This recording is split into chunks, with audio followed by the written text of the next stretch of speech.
Grabe guys, sobrang tumaas ang temperature ni Brindel kaya sinugod na natin siya sa vet.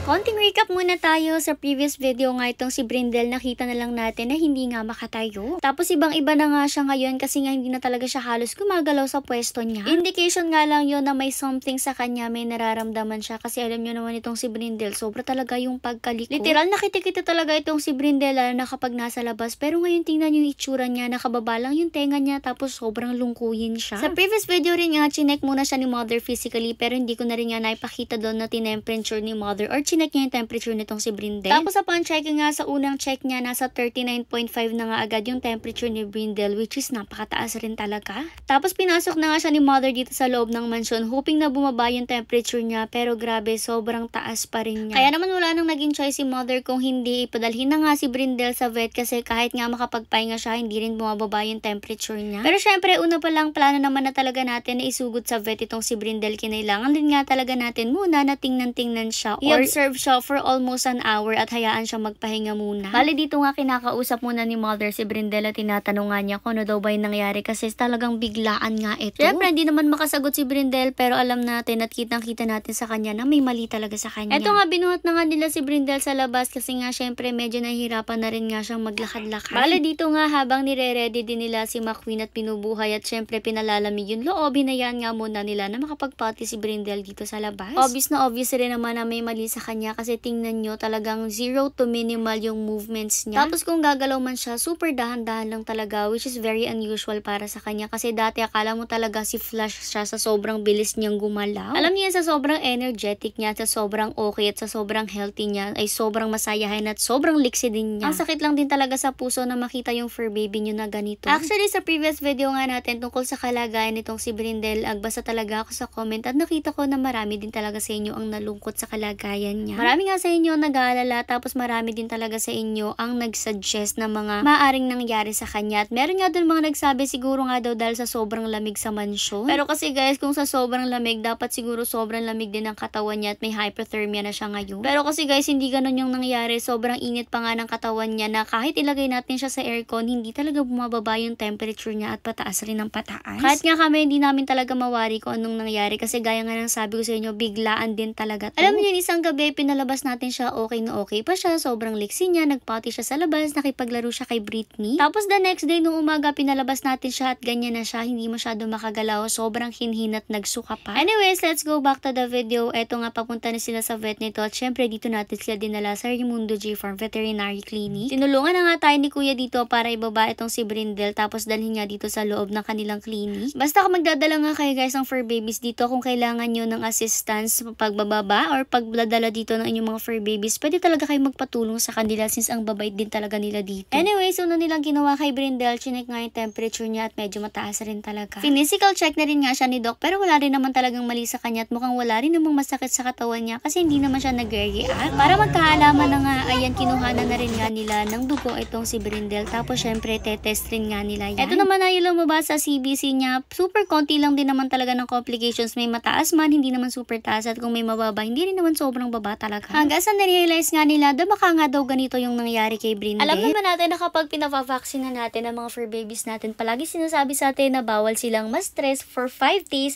bawal silang maglaro masyado for 5 to 7 days at bawal ring maligo. Eto pa namang si Brindel, Diyos ko, napakatindi maglaro kahit hindi mo naman talaga pinaglalaro. Na-realize nga ni mother baka nga dahil bagong vaccine siya tapos kapag pinalalabas natin siya para magpoti sa labas at saka mag-exercise na rin, na stress siguro siya dahil sa sobrang kalikutan niya. Alam naman natin na hindi talaga pwede silang paglaruin kaya naman ayan yung talaga yung naging diagnosis sa kanya, siguro nga na-stress lang siya at dahil nga sa vaccine niya kaya nilagnat siya. Bale tinuhurukan rin nga pala siya dyan, anti-stress tas para rin sa lagnat tapos eto rin nga yung mga gamot na binigay sa kanya. Hay nako talaga itong si Brindel, tingnan nyo dahil sa sobrang kalikutan niya talagang napapahamak siya. Anyways, ang goal lang naman natin ngayon ay pababain syempre yung lagnat niya para bumalik na rin nga yung sigla niya. Kaya naman pala medyo mainhin siya at nanghihina siya dahil nga nilalagnat siya pero ngayon magpapagaling na siya guys. syempre, hoping na gumana rin sa kanya at mapabalik nga nung mga gamot na yon, yung lakas niya at yung liksi niya kasi syempre, nakakamiss na rin talaga yung malikot na Brindel. Anyways, pag-uwi nga sa bahay, ayan, kinuha na nga agad siya ng kanyang kuya Jomar dyan sa sasakyan. Tapos ipinasok na nga agad siya dito sa loob ng mansyon para nga hindi siya mas mainitan pa at hindi na mas tumaas yung temperature niya. Inihatid na rin nga siya ng kuya niya dito para hindi na rin nga siya mahirapang maglakad-lakad pa. Pagbaba nga niya dito sa loob ng room niya, dito na rin nga siya dumiretso sa latag ni mother sa kanya. Bet na bet rin nga talaga ni Brindel yung latag na yan. At kung maalala nyo nga pala, binigyan rin siya ng mother ng higaan. Kaso ang ginawa ni Brindel talagang sinira niya. Hala talaga namin nung una, hindi niya sisirain kaya happy-happy kami. Pero ngayon wala talaga, nasira na niya yung latag niya. Kaya sa pakumot-kumot na nga lang muna siya uli. Pero ayan nga, may isa na naman tayong pasyente for today and hoping talaga tayo na gumaling na agad si Brindel. Huwag kayong mag-alala guys, i-update ko rin naman kayo sa mga susunod nating video. At huwag rin kayong masyado mag-isip guys kasi tingnan nyo, mukhang lumalaban din naman itong si Brindel kasi talagang kumakain rin naman siya kahit nilalagnat. At least kahit papano may appetite pa rin siya at may panlaban pa rin siya mula sa sakit niya.